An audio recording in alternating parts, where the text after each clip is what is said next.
snow, boys and girls. I was driving yesterday towards Sudbury. So this is Sudbury, Ontario. I'm leaving in about 5 minutes. Just waiting till it's 30 minutes before sunrise, and sunrise is at 8:05. And you know when you're in Canada when you see trailers like this. Check this out. 1 lift axle, 3 axles with a 72-inch spread.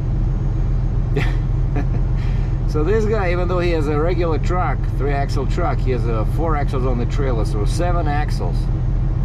So he can do some serious weight. So anyway, I was driving here yesterday on 400 series highways, and a friend of mine called me because he said he just left Sudbury. He says, "Where are you? I probably will see you shortly." And I said, "Yeah, I just crossed from 400 onto 69 north where it became." He says, "Well, when it becomes 4-lane again, you'll be 70 kilometers, 45 miles from Sudbury, from Highway 17, which is like a bypass." And sure enough, we were driving and chatting for about an hour, and then I saw his truck. On the other side, he drives like a cab over, like a Freightliner Argosy cab over, which was I think they put in one of those things where they put in a new engine and stuff. And he said he just made a delivery and he was in a rush to get out of here. I said, "Why?" He said, "Well, because the weather forecast was calling for 10 centimeters of snow, 4 inches.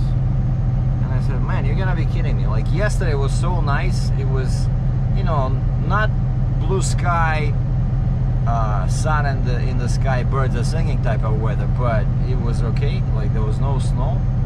Like I started seeing snow on the ground after Barrie, Ontario, like halfway between here, but it was like old snow, like a few days old. And then sure enough, I park here at the petrol pass in Sudbury at Highway 69. I'm just doing my e-log here, don't mind me.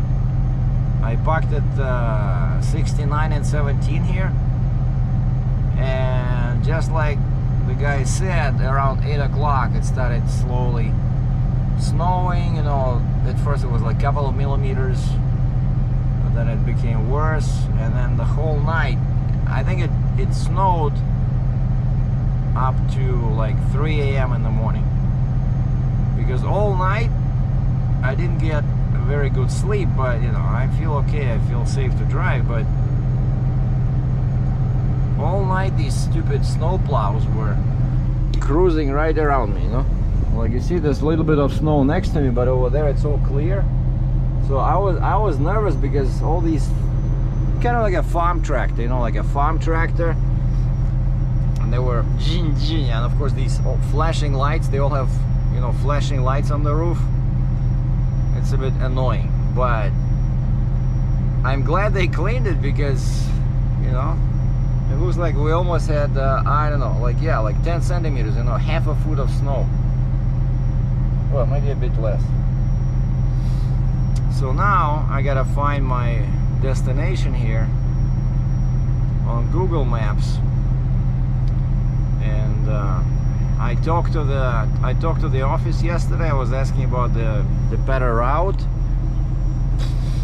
because I don't know the area, like which way to come in, because I don't want to go through Sudbury, which is basically that way is Toronto, that way is west. No, wait, that way is west. Yeah, that way is east, that's north. So this way is Sudbury. Like if I turn right on that road, I'll end up in downtown Sudbury. So I don't want to do that with a load which is 1210 wide. And so I asked them for a slight modification to my route, and so they gave me this. So basically he says it's easier to bypass, like my original intent was to bypass Sudbury on the left, on the west. You see, like, let me show you. You see, like, Google Maps just sends me right straight through. I cannot do that. That's downtown Sudbury. So I can go either like this, but that's much longer, the guy said, because they're local. He says you have to go like this. And then basically I end up on that Highway 80, but I do like this circle, which is much smaller than this. You know? So that's what we're doing. So 55 Falcon Bridge Road, Maley Drive. You see, and I go left on this, go right on this, go left on this, go left on this, and then once I'm on this, call them, because they said they're sending me to a different yard that they originally planned me to go to. And this fleet manager guy, he says, I have his cell number. He says, when you're on that last, you know, street before the final turn, he says, call me and I'll meet you there and I'll guide you to our other lot. He says it's just a couple of blocks away. So at least, you know, they're expecting me. So I tried to deliver yesterday, but I waited for a revision to my Ontario permit, and then I met with a guy in the morning, this nice gentleman from Toronto who agreed to fix my garmoshka, my accordion. I met with him in Milton, so I gave him my black and white Tulskaya garmon, and as a rental he gave me a cheap 50 years old Russian, another basic accordion. So I tried it yesterday, but like the notes are off key, you know. It's no comparison to my expensive black and red accordion. Anyway, it's 7:35 now, so I think we're good to go. It's 30 minutes before sunrise. Let's start driving.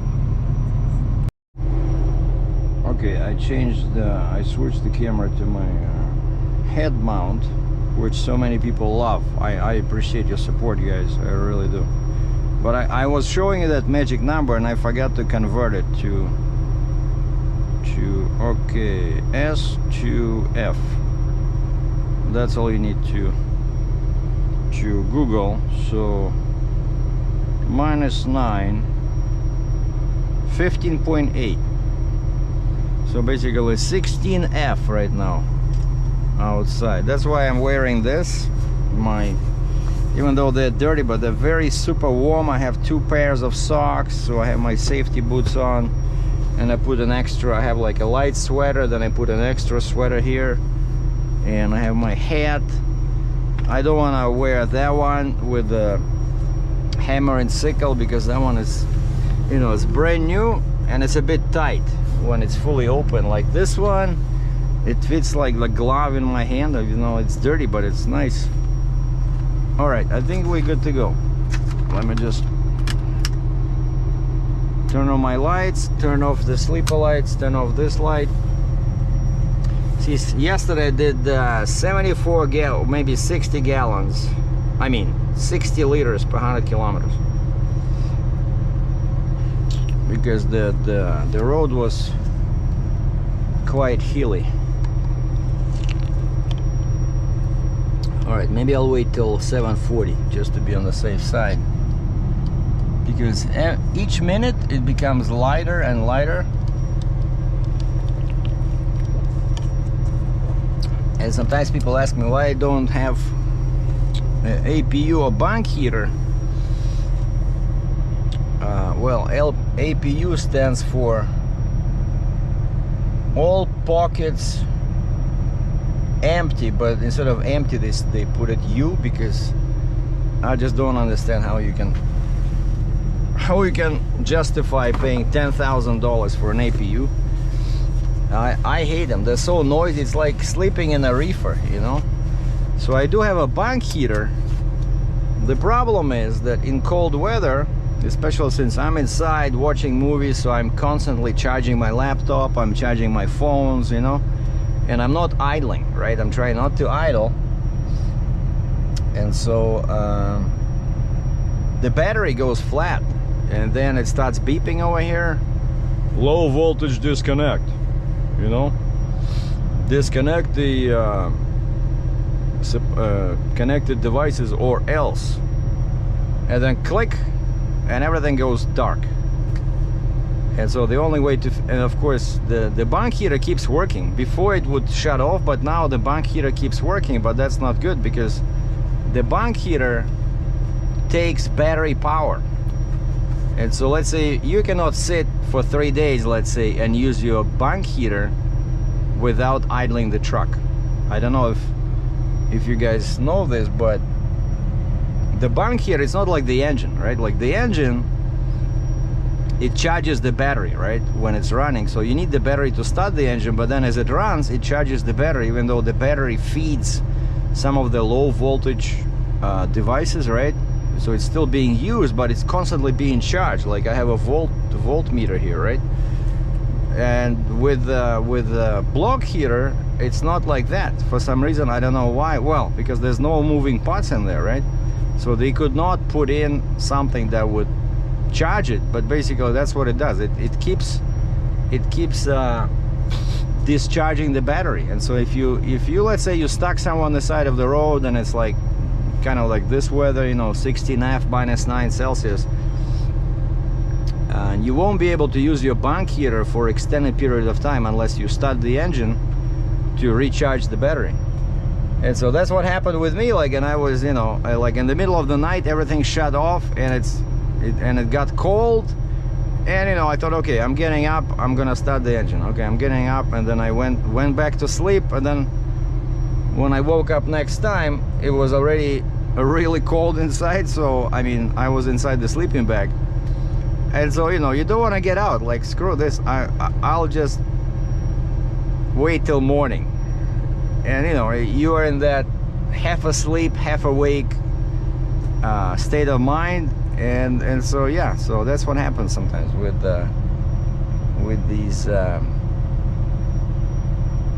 these bunk heaters. All right, 7:41. I think we're good to go. Okay, so we're taking 17 east as if we're going to Ottawa or Thunder Bay.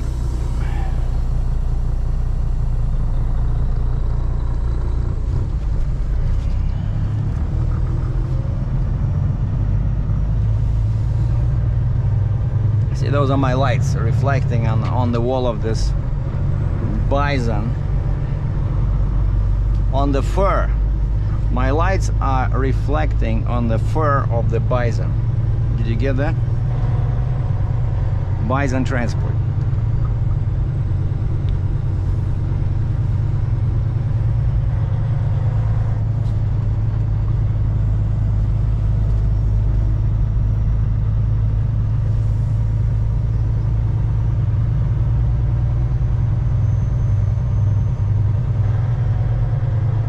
Wow, what is happening here?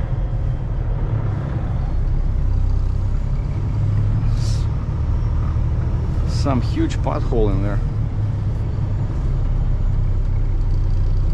But now I cannot see the left side in there. Head northwest on Regent Street, Greater Sudbury, Regional Road 46 toward Access Road.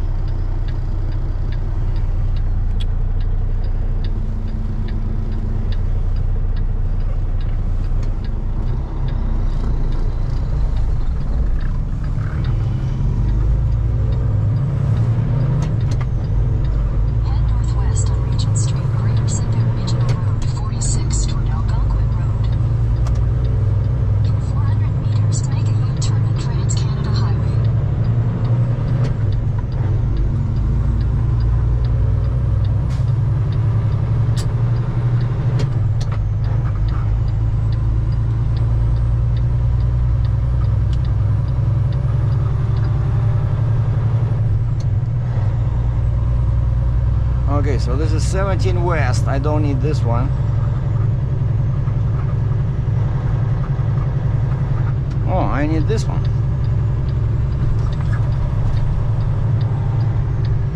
17 east. So yeah, basically that's the 17. That's west, that's east. So I have to go under and then on the bridge. All right, so we're gonna shut up this.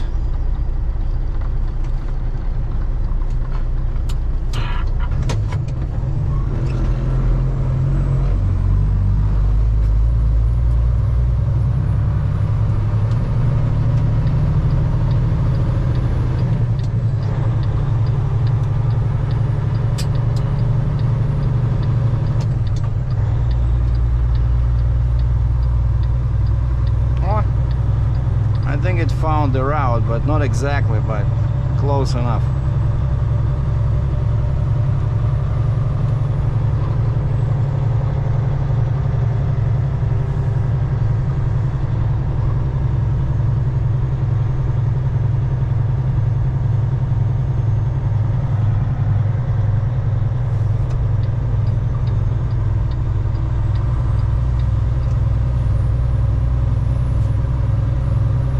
Lots of snow everywhere, lots of snow. So this is your pre-Christmas movie. In case you live somewhere like New Zealand, where the last time people saw snow was 1871. So this will be a good movie for you. So, or Australia, right? Or people in California. Or people in Mexico, for that matter.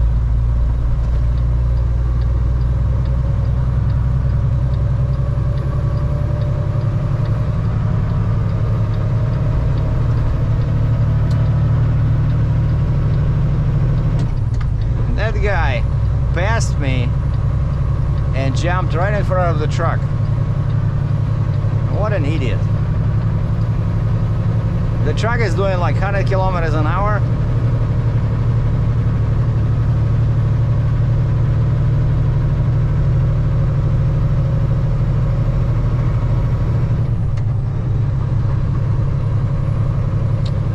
Okay, Google says 11 clicks to Highway 55. Okay.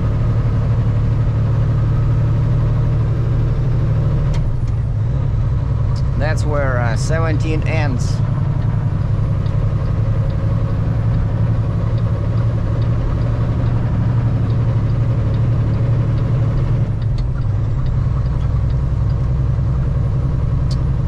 Now we are on a 2-lane road.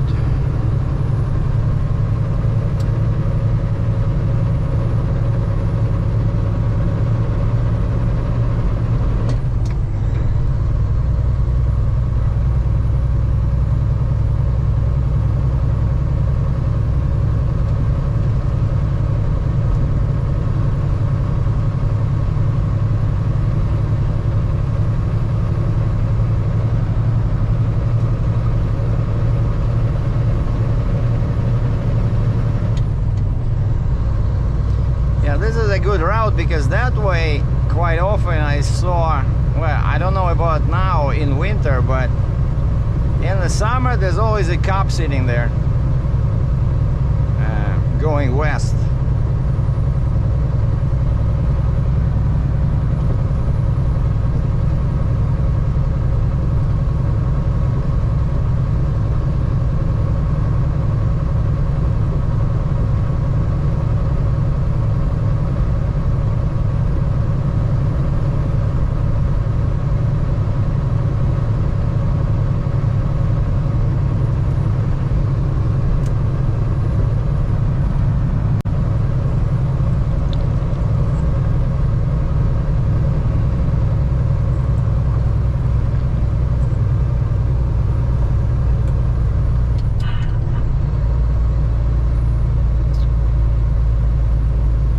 I didn't scale this thing, so I cannot confirm or deny that it's really 86,000 pounds. But it does feel heavy, and I see from my fifth wheel gauge that I'm about 60,000 pounds on the last 3 axles. So, and when we were loading, because I knew that I'll be going through Ohio, right? And Ohio only allows 60,000 or 20 per axle on the truck. I asked the guy to move the dozer a little bit further back than normal, you know, and I'm still quite heavy on the truck. So it's a good thing that I asked him to do that, you know, to load it closer to the end of the trailer, because I have 4 axles over there.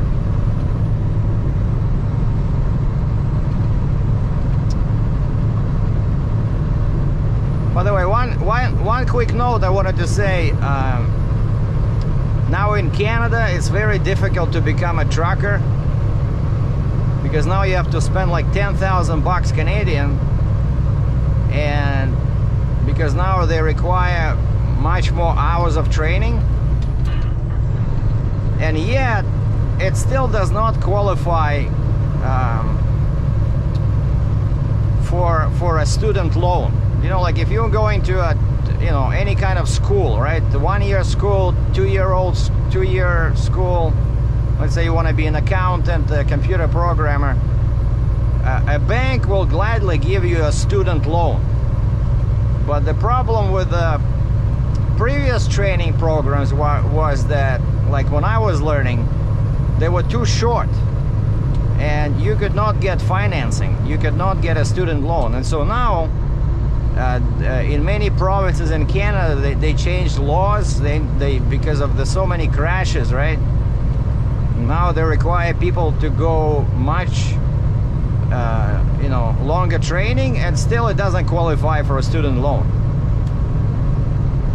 So if we had a shortage of drivers before, I'm not sure how they're going to address that, because with the price of a driver's license, basically when it tripled overnight when they introduced this law, I don't think it's going to help driver shortage, and I think the same is happening in the States, right?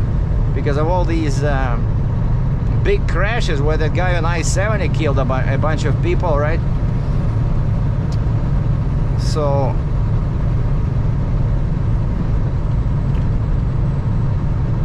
basically, I'm glad I got my license when I did, you know, back in 2005, but it took me 3 attempts. So the third one was successful. And of course, backing was the major problem, how to back with a trailer. And I always tell people, if you're not sure about backing,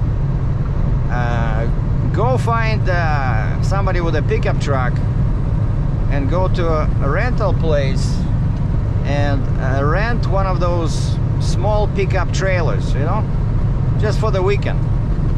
And then take that small trailer, hook up to the pickup truck, and practice in a parking lot somewhere.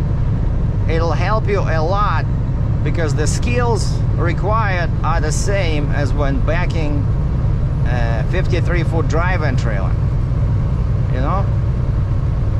That's how I passed the third time, is because by that time I was a tow truck driver, and I was driving a 5-ton, you know, roll-on, roll-off type of a deal, like a, you know, we call them tilt and load. And quite often on that tilt and load truck, I would have one car on the bed, and I would have another car in the back on the hook. And so they would ask me, hey, you know, back that car into this spot. And so I had to learn, with no pressure, there's nobody around, right? And there's all junk cars. The guy said, well, we wanted to back that into that spot. And so I had to learn how to back with a car, which is the same as a trailer. And this helped me a lot with the backing test, you know. So when I went to for the third time to get my license, I finally passed.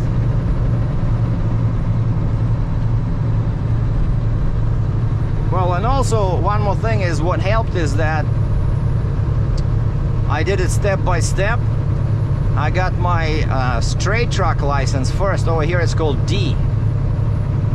I think it may be like class 2 or something, but it allowed me to drive, you know, trucks of any weight, as long as the trailer was not heavier than 10,000 pounds.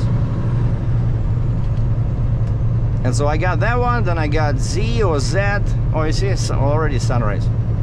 7:54, so. And so I got D, straight truck, then I got Z or Z, air brakes, and then I got A, or class 1. This way was much easier. And of course, after I got D, I started driving that straight truck. And I think that's what everybody should do. You should not just jump from a Honda Civic into a tractor trailer. It can be very, very dangerous.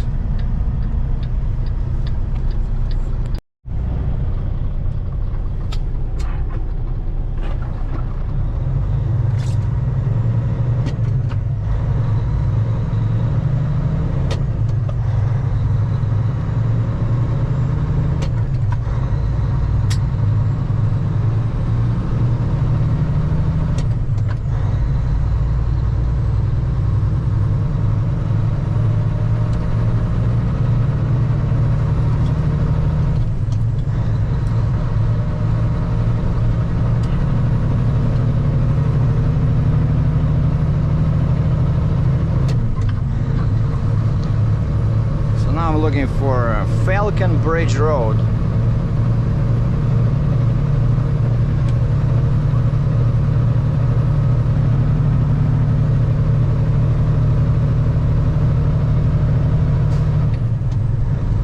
Which I believe is it's Highway 86.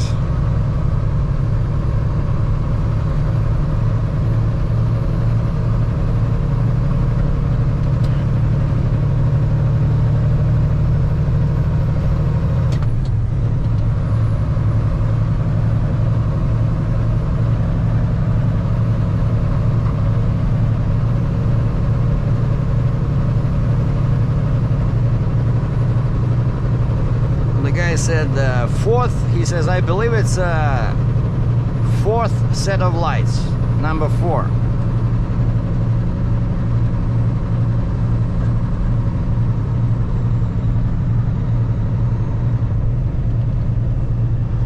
Okay, I think this is number 3 coming up.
Let's see, we need Falcon Bridge. Falcon Bridge should be 86.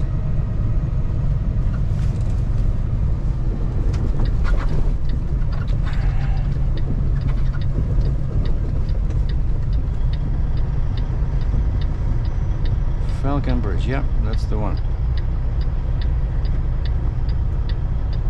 Except it's one word. I thought it was 2 words.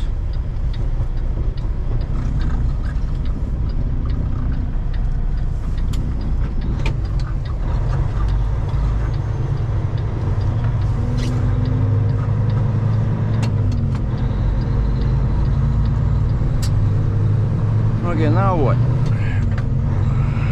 Oh, it found it. Okay. So now we're looking for 73, also known as Maley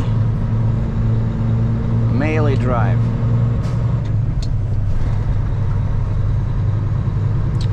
Four kilometers.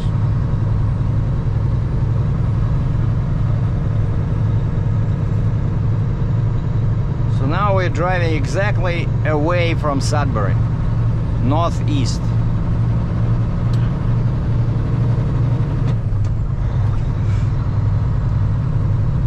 And the streets are becoming wider, which is always good.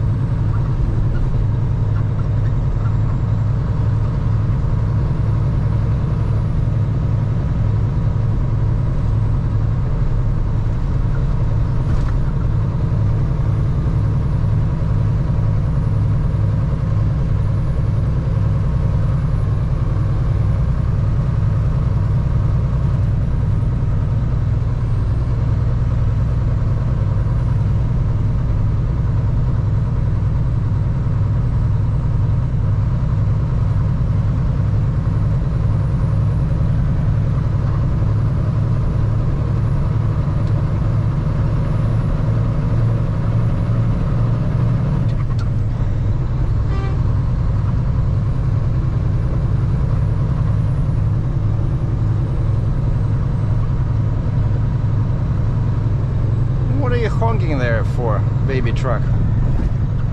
I eat guys like you for breakfast.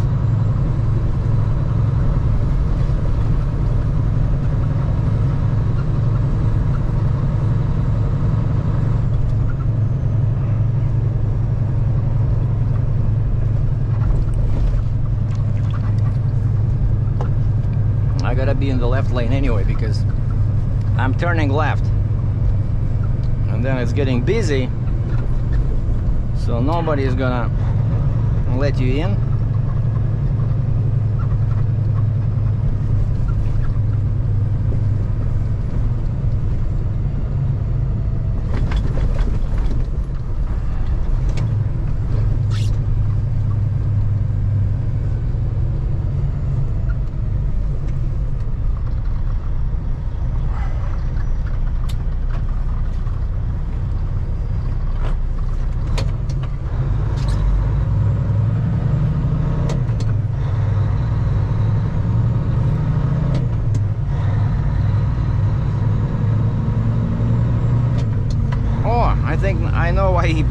I know why he honked. Because it has something about a railway on the side. And that's where I'm going.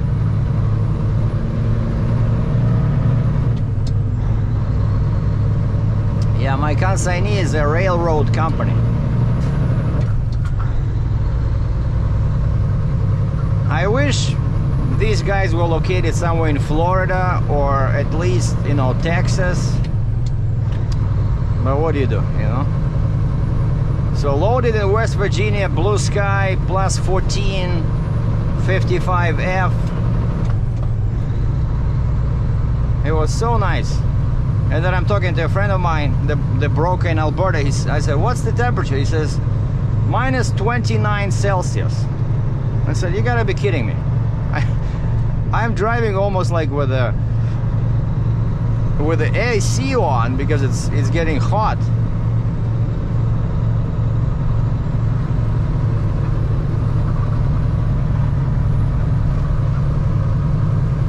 And this guy says he was cleaning his yard from snow.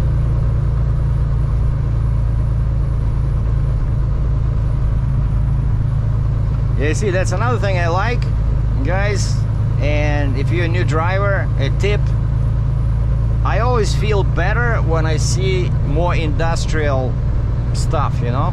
Like I get nervous when I see coffee shops and, you know, parked cars and houses. You know, you're not supposed to be there as a big truck, especially if you don't see other trucks. I always pay attention, like, you know, maybe I ended up on the wrong road.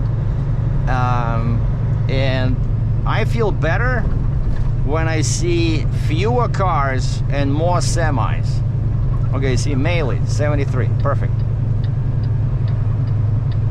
But I think that guy is going north, but my direction from the fleet manager said go this way, because he says this is better for a bigger truck. So this is Melee, if you guys are following on the map.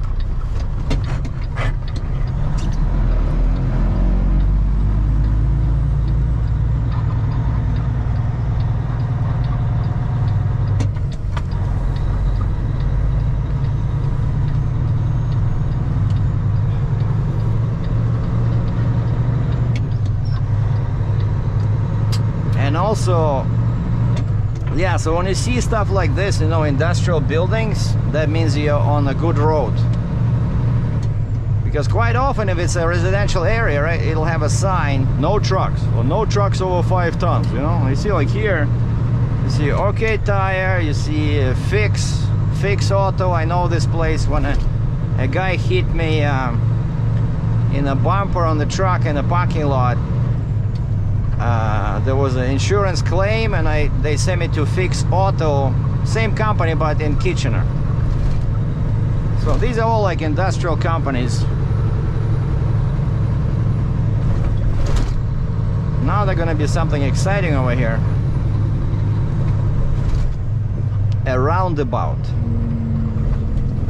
So we're gonna attempt to cross the roundabout with a 1210 wide load.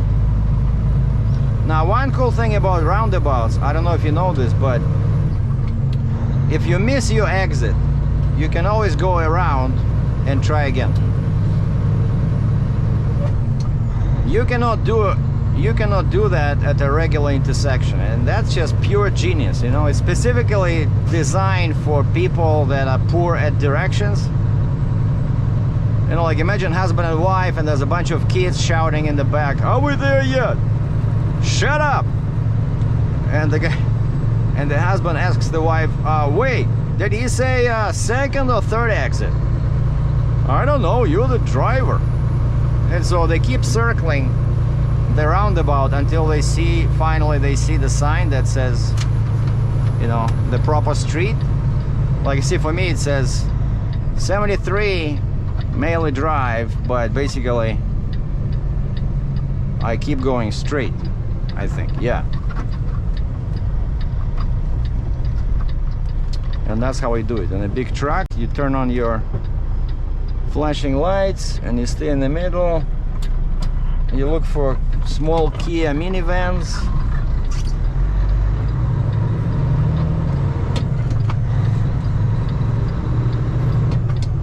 And you signal your exit.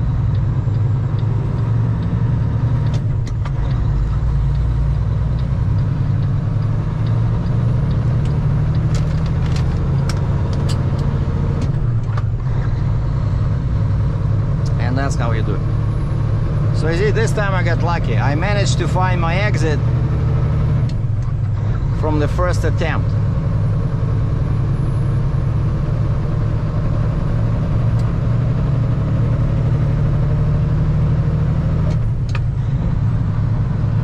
Oh, and now we have a...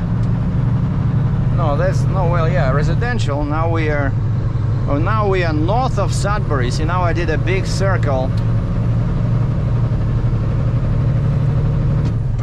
And we avoided downtown. So always good, by the way, always good to call the consignee for directions. Just don't talk to any females over there. Like, no offense, ladies, but you're not good at directions. No, the thing is, they might, you know, even if they're like local, right? They will know the roads. The only problem is they don't understand the difference between a big truck or semi-truck and a pickup truck. You know? Once I made a mistake like that. I stopped at the gas station and there was a lady at the counter.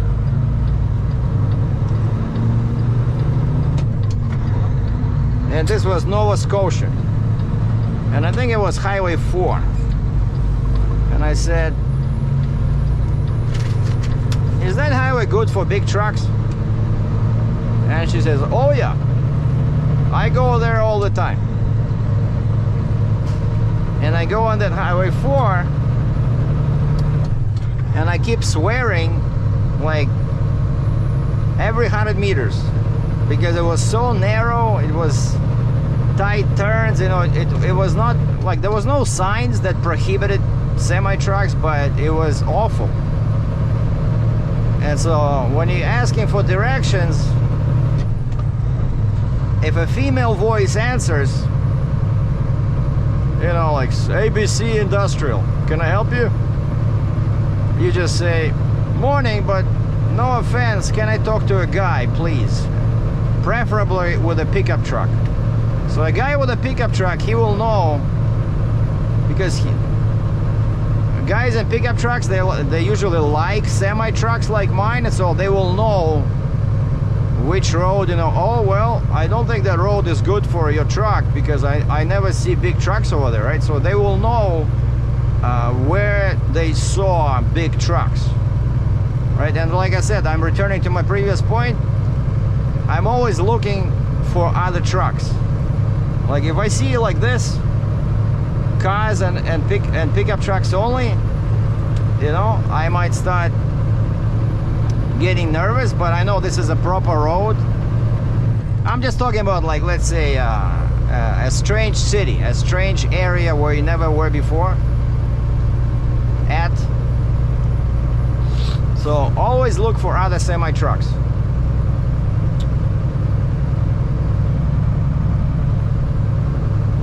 Okay, what is this? 80. Caron. Where is that?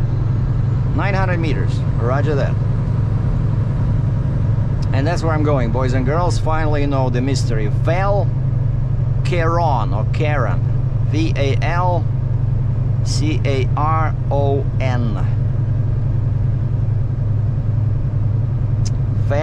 Caron. 2 words. Just basically a northern suburb of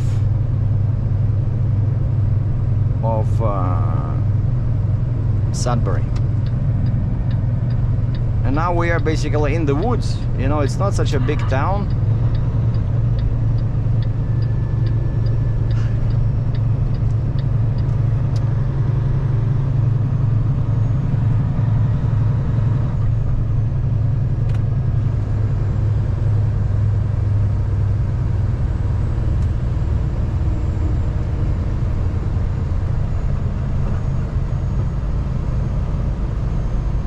Wow, what is this? This looks like that highway 226 or something in Nevada I once took.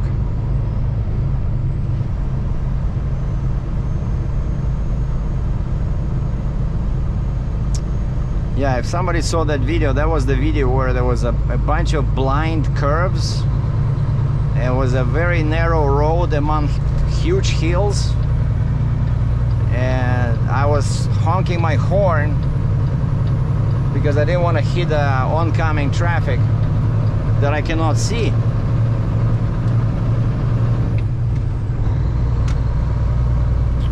Alright, actually it's pretty close here. It says 7.6 clicks to my turn, but I cannot take that turn.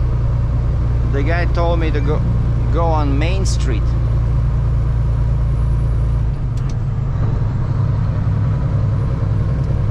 So we're gonna go on the Main Street left.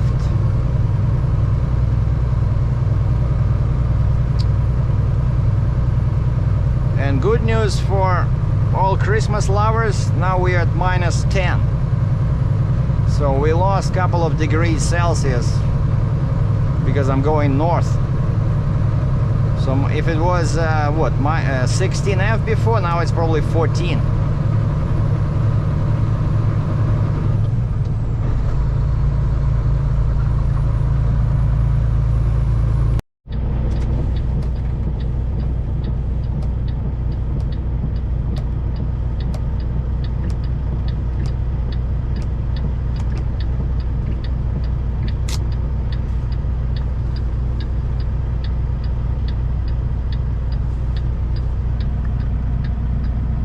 Highway 15, Main Street.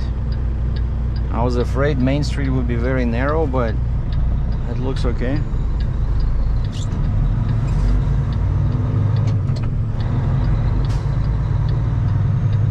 But there's an island in the middle there.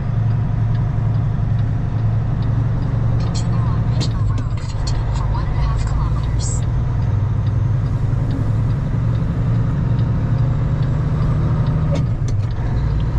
Which we had no problem clearing, so we are good. So this is the final stretch before the turn.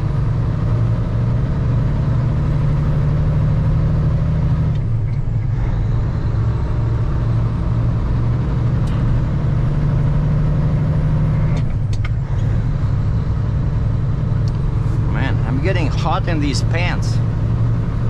You know, the way I'm dressed for like -20 outside.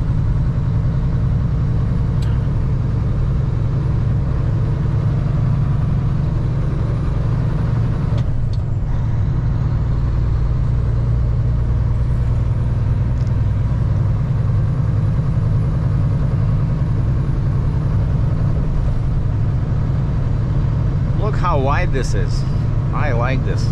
So 2 lanes in each direction and another 12 feet in the middle. So I can go like this, and so I can make sure that my right side, which is much wider, does not go above over the zipper.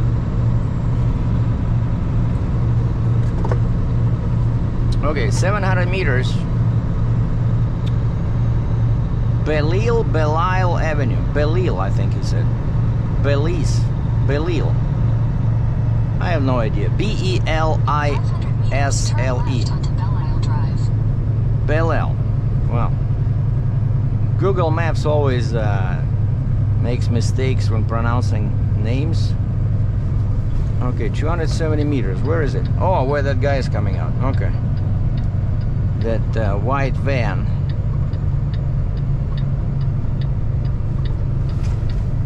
Take the next left on the Belial Drive. Now it's Belial. You just said Belial. What's wrong with you? Okay, I think it's this one. Man.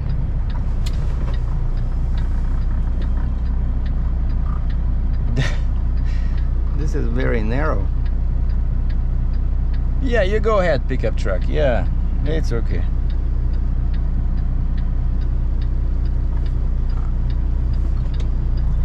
I'll just wait for this guy. But now I cannot turn because of this guy here. Okay, you go. Continue on Belial Drive for 1 kilometer.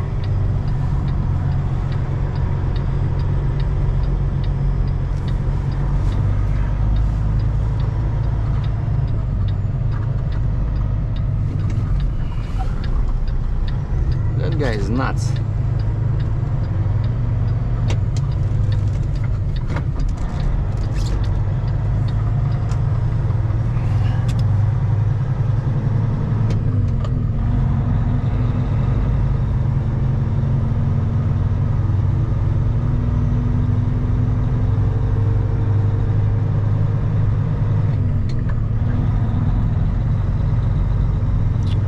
Okay, I gotta stop here and call the guy because I have like 1 kilometer to my destination. So, and he said they might send me to a different lot, right? But things might change because of the snow. Maybe that lot they were thinking about is not clear.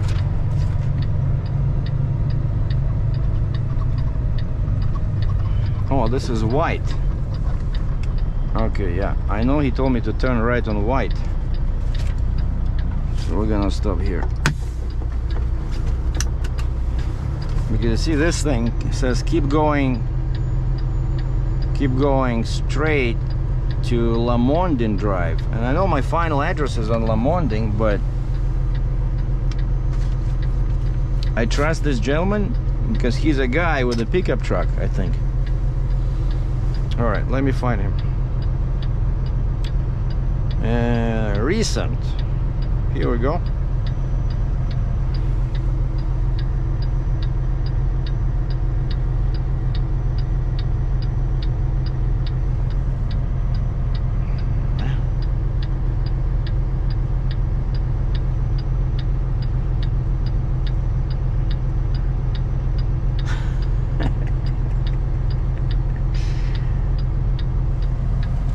Oh, a typical situation. The guy is not picking up his phone. Man. You know?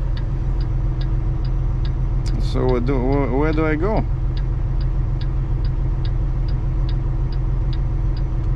I call the main office.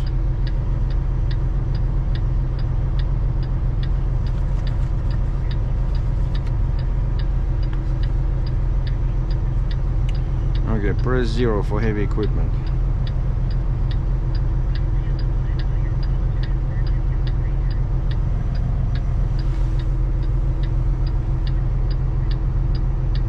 Yeah, hi, my name's Sergei. I'm a carrier. I'm making a delivery of this big Pipelayer, and I talked to John. John gave me his cell number. He told me to call him when I'm at White Street, but he's not answering his phone. I'm at this Belil. I don't know how you pronounce this. Belil. Yeah. Yeah. I'm at Belil and White. Okay.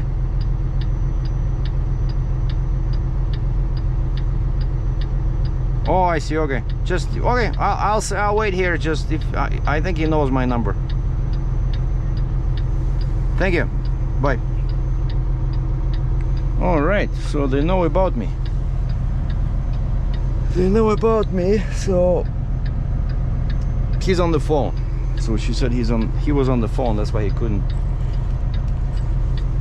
Okay, and I see it says Parc Industriel on the left in French, and on the right in Industrial Park in English. And let's see, do I see my name?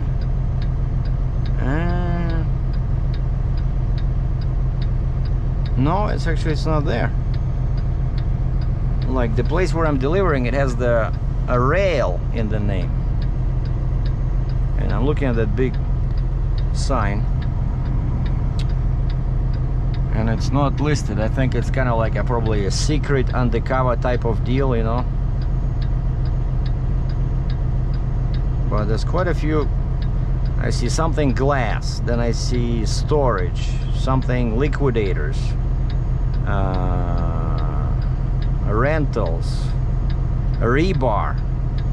That's an interesting name. AGF Rebar. You know, very simple. You know, I always wonder, like, when I name my company, like what to go with, because it should be clear to people, you know, what kind of business you're in, right? And it also should be easy to spell over the phone, for example. And I can never come up with good names, but I think that one, like that style, like we have two words. The second word describes what you do, and the first word is something like this guy, right? So AGF Rebar. Another good name is another guy is there. It says Ernie's Signs. So the guy's name is Ernie, and he makes signs. Hey, John. Yeah, I'm good. How are you?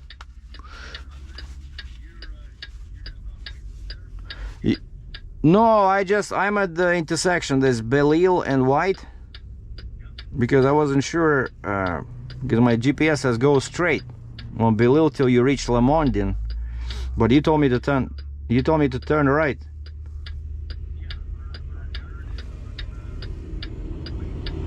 Oh.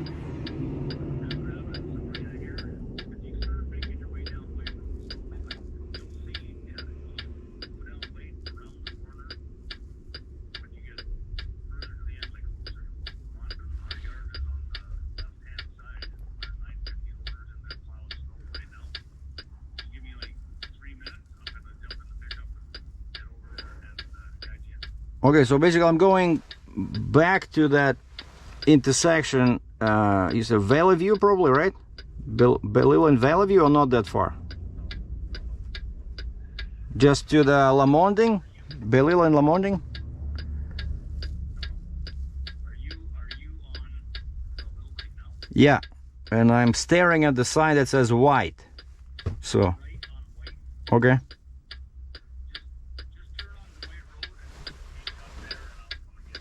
Okay, sounds good. I'll be here. Okay, bye. So turn right on the White Road. Okay. See, well, there says no trucks, but that's 7 p.m. to 7 a.m. So that does not apply to me. So now, can I make this turn? Probably not.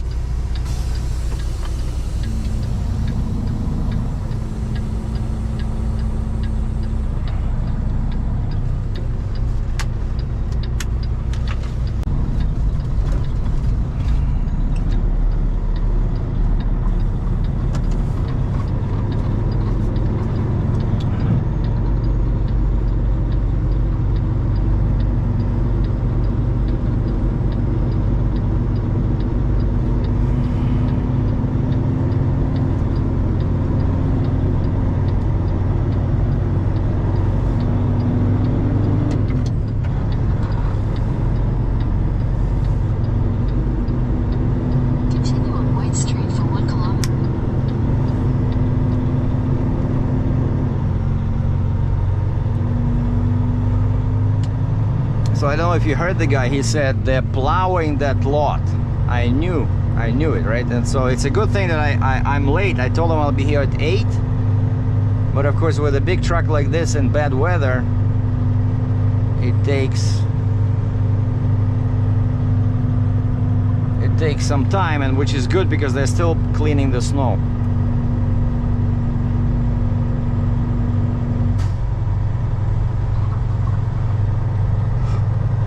I'm just looking for a good spot to stop somewhere here. I think once I make this turn, I'm gonna stop.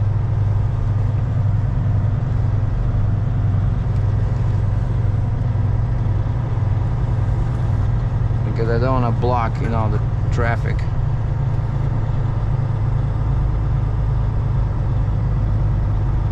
Oh, he said a lot with wheel loaders. No, there's some kind of a different name in there.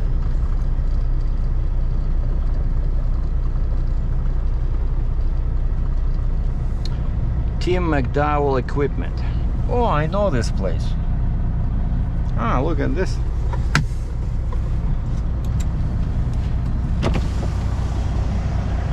Do you see that loader? Kind of like looks very funny. I moved those. Those suckers can be so heavy. I've been here. This is a huge place where they buy and sell and repair used equipment. Yeah, I was here more than once. I see they have quite a few of these these are mine loaders. I hate those because you are sitting sideways.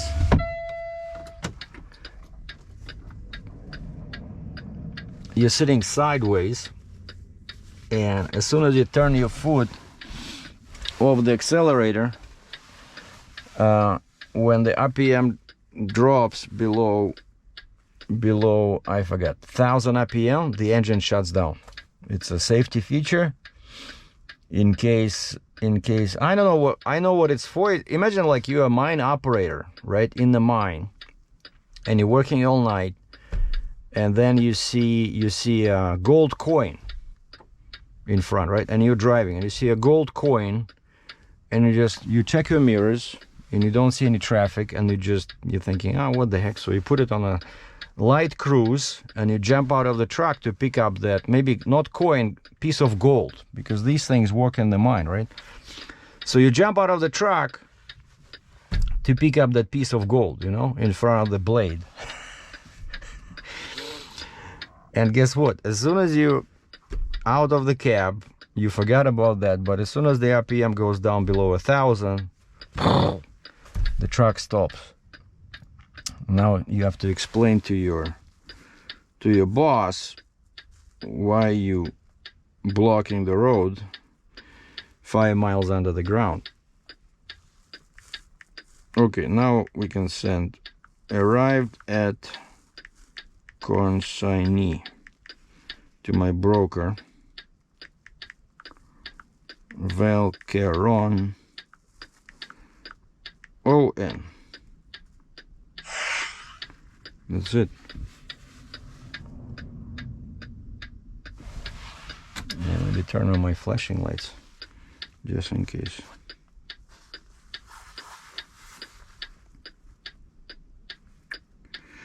All right, good morning. So I got a message from Google My Business. Good morning. I got a Cat 826 landfill compactor to move from North Bay to Knoxville. The blade and roof accessories will be removed for transport. We would need a beam float to do the job, plus a partial flatbed load for the blade and roof accessories. The load is approximately 935 miles, and I would like to be around 17,000 all in. Wow, that's pretty good. So 935, and he's paying 17,000 Canadian. Please let me know if you are interested. We pay COD. See attached spec sheet, Tom. Oh, it's a transport company. So I'm guessing they're just outsourcing. Okay, how do I reply? Oh, I can reply like that. Subject, your Accordion load. So thanks for reaching out. Unfortunately, I already made so much money this month that I cannot take up another project. Unfortunately, that was of course a joke. I don't have a beam trailer. I wish I had. Son of a gun, you see? So it's a very tall machine. Unfortunately, I don't have a beam trailer. My float is a 60 ton 26 foot well, 22 inches loaded deck height. But yeah, this is exactly what I was looking for, you know, like another load before Christmas would be good. Okay, hold on. We're gonna change the mount from this. So you see, this is my head mount. She sits like this, and I already know all the angles, at what angle the camera should be. But because now, oh, I know what we're gonna do. We're gonna switch to this baby, because I'm gonna park the truck again like I do sometimes and use it as a tripod.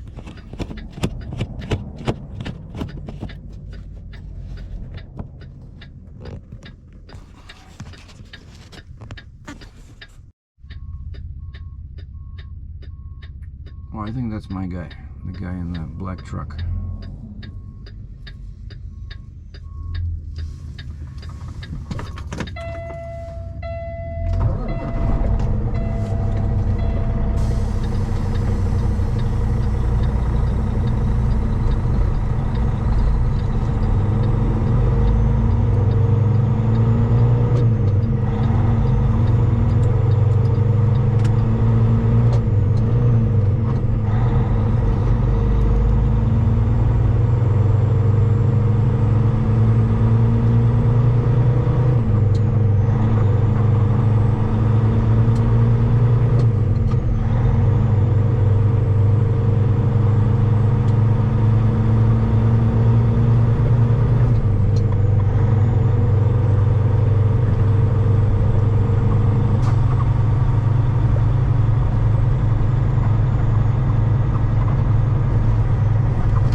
And the load is delivered, boys and girls, and I asked them what it's for.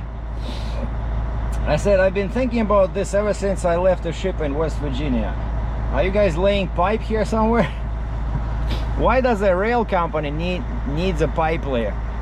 And they said in one word, the answer is derailment. Derailment. Like this thing, this is the second one. This thing can lift like 60 tons, you know, 120,000 pounds with the boom. And so they put one of these machines on one side of the car, another one on the other side of the car, and they can lift the car in case of a derailment. So of course, that's where the big bucks are.